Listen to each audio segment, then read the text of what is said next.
1.5 മാസമായി നമ്മൾ കണ്ടിട്ട്. എല്ലാവർക്കും സുഖാണോ? 2022 ഞാനൊരു ഓഡിയോ ബുക്ക് ചെയ്തായിരുന്നു, ഓർമ്മയുടെ കൈവരികൾ എന്ന പേരിൽ. ഈ പേര് ഞാൻ തപ്പി നടക്കുകയായിരുന്നു. ആക്ച്വലി ഞാൻ ബാക്കപ്പ് ചെയ്യുമ്പോൾ ഉണ്ടാവേണ്ടതാണ്. നമ്മൾ ഫയൽസ് ഒന്നും കളയാറില്ല, സിപ്പ് ചെയ്ത് വെക്കാറാണ് പതിവ്. പക്ഷേ എന്തോ എൻ്റെ ഹാർഡ് ഡിസ്കിൻ്റെ ഇഷ്യൂ ആണോ, ഞാൻ അന്ന് ബാക്കപ്പ് ചെയ്തതിൻ്റെ പ്രശ്നമാണോ എന്നറിയില്ല. അങ്ങനെ ഈ ഒരു ടോപ്പിക് എനിക്ക് വീഡിയോ ചെയ്യാതെ എനിക്ക് മുന്നോട്ട് പോകാൻ പറ്റുന്നില്ല. പല ടോപ്പിക്സും ഉണ്ട്. റിവേർബിനെ പറ്റി പറയണം, റെക്കോർഡിങ്ങിലേക്ക് പോകണം, സോഫ്റ്റ്വെയറിനെ പറ്റി പറയണമെന്നൊക്കെ ഉണ്ടെങ്കിലും എൻ്റെ മനസ്സിൽ ഈ ഒരു ടോപ്പിക്ക് ചെയ്യാതെ എനിക്ക് മൂവ് ചെയ്യാൻ പറ്റുന്നില്ല. ആക്ച്വലി അതൊരു ഡ്രോബാക്ക് ആണ്. ഞാൻ ഒരിക്കലും അങ്ങനെ ചെയ്യണമെന്നല്ല പറയുന്നത്. അതൊരു പ്രൊഫഷണലിസം അല്ല.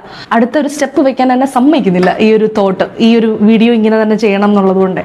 അപ്പോൾ പോട്ടെ, കാര്യം എന്തായാലും ഇന്നലെ എനിക്ക് ആ ഫയൽ കിട്ടി. 2022 ചെയ്ത ഓർമ്മയുടെ കൈവരികൾ എന്ന് പറയുന്ന ആ ഓഡിയോ ബുക്ക് എനിക്ക് ഭയങ്കര സ്പെഷ്യലാണ്. ഞാൻ പല സ്റ്റോറീസ് ചെയ്തിട്ടുണ്ട്, ആക്ഷൻ സ്റ്റോറീസ്, ലവ് സ്റ്റോറീസ്, പ്രേമം എല്ലാം ഉണ്ടായിരുന്നു. പക്ഷേ അത് ഞാൻ ആകെ ചെയ്ത ഒരു ലെസ്ബിയൻ കപ്പിളിൻ്റെ ഒരു സ്റ്റോറി എന്ന് പറയുന്നത് ഈ ഒരു ഓർമ്മയുടെ കൈവരികളാണ്. അതെനിക്ക് വളരെ ഇഷ്ടപ്പെട്ട, അല്ലെങ്കിൽ എനിക്കൊരു പ്രത്യേക എക്സ്പീരിയൻസ് തന്ന ഒരു സ്റ്റോറിയാണ്. അപ്പോൾ ഇതാണ് ഇന്നത്തെ ഈ വീഡിയോയുടെ വിഷയം.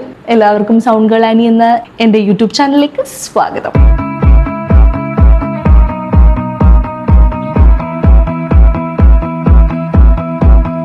ചില ആർട്ടിസ്റ്റുകൾ, ചില ആക്ടേഴ്സ് ഇൻ്റർവ്യൂസിൽ പറയുന്നത് ഞാൻ കേട്ടിട്ടുണ്ട്. അവർ ചില മൂവീസ് ചെയ്തതിന് ശേഷം ആ ക്യാരക്ടറിൻ്റെ വെളിയിൽ വരാൻ കുറച്ച് സമയം എടുക്കാറുണ്ട്. അത് ഭയാനകമായി അവർക്ക് തോന്നാറുണ്ടെന്ന് പോലും പറഞ്ഞ് ഞാൻ കേട്ടിട്ടുണ്ട്.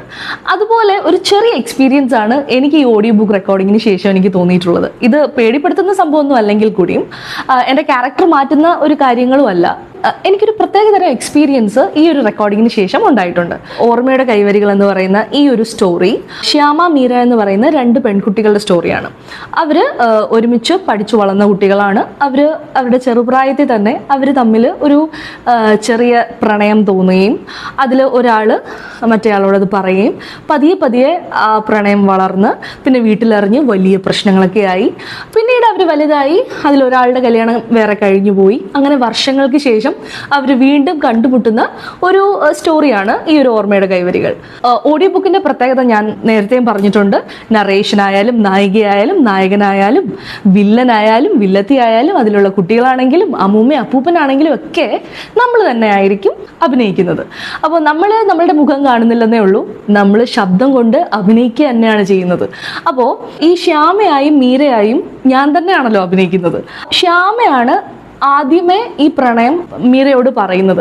അതുകൊണ്ട് തന്നെ എനിക്ക് തോന്നിയത് ശ്യാമ കുറച്ച് ബോൾഡായ ഒരു ക്യാരക്ടറും അതുകൊണ്ട് തന്നെ ഒരു ബോൾഡായിട്ടുള്ള ഒരു മോഡുലേഷൻ ശ്യാമയ്ക്കും കൊടുത്തു. മീരയ്ക്ക് ഞാൻ ചെറിയൊരു ക്യൂട്ട്നെസ് വാരി എറിഞ്ഞു എന്ന് വേണേൽ പറയാം. മീരയ്ക്ക് ഞാനൊരു സോഫ്റ്റ് ആയിട്ടുള്ള സ്റ്റൈലുമാണ് കൊടുത്തിരിക്കുന്നത്.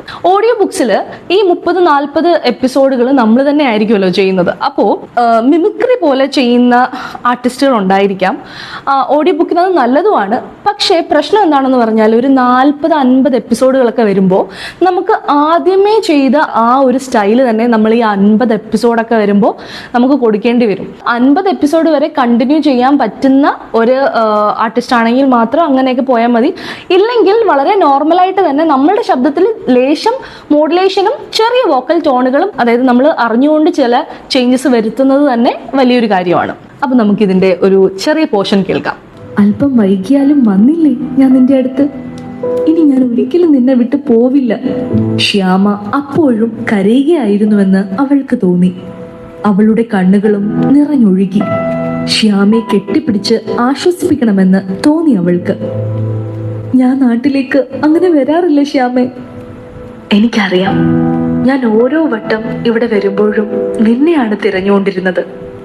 നിനക്കറിയോ, ഞാൻ എല്ലാ 6 മാസം കൂടുമ്പോഴും ഇവിടെ വരും. എന്തിനാണെന്നറിയോ?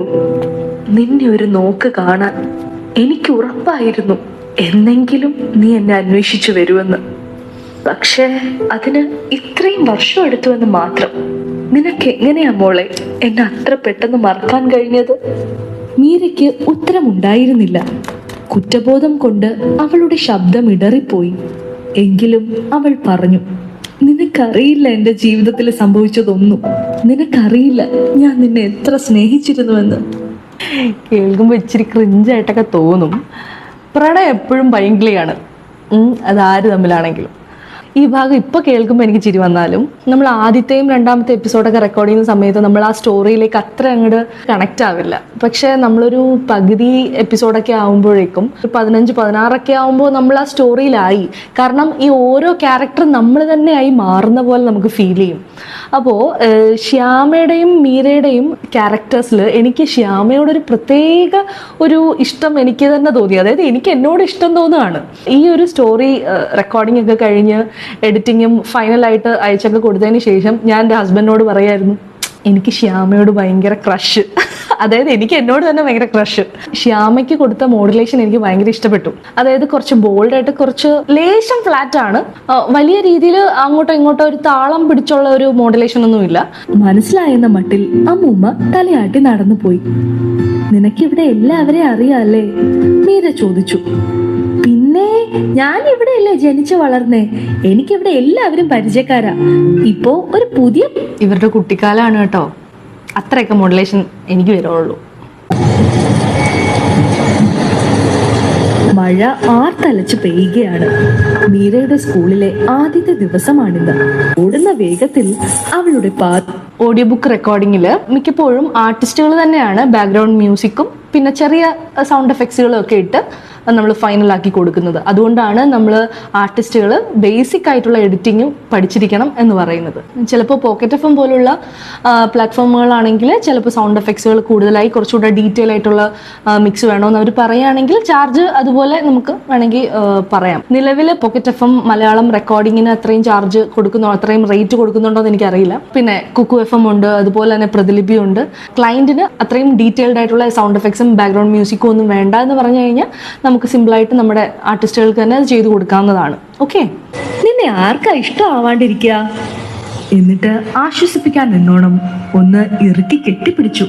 ഏത് കാലഘട്ടത്തിൽ നടക്കുന്ന കഥയാണെന്നും ഏത് സ്ഥലത്ത് നടക്കുന്ന കഥയാണെന്നും നമുക്ക് ആ കഥ വായിക്കുമ്പോൾ നമുക്ക് മനസ്സിലാവും. തൃശ്ശൂർ നടക്കുന്ന കഥയാണെങ്കിൽ തൃശ്ശൂരിൻ്റെ സ്ലാങ് റൈറ്റർ എഴുതിയിട്ടുണ്ടായിരിക്കും. അപ്പോൾ നമ്മൾ അതിങ്ങ് ഫോളോ ചെയ്താൽ മതി.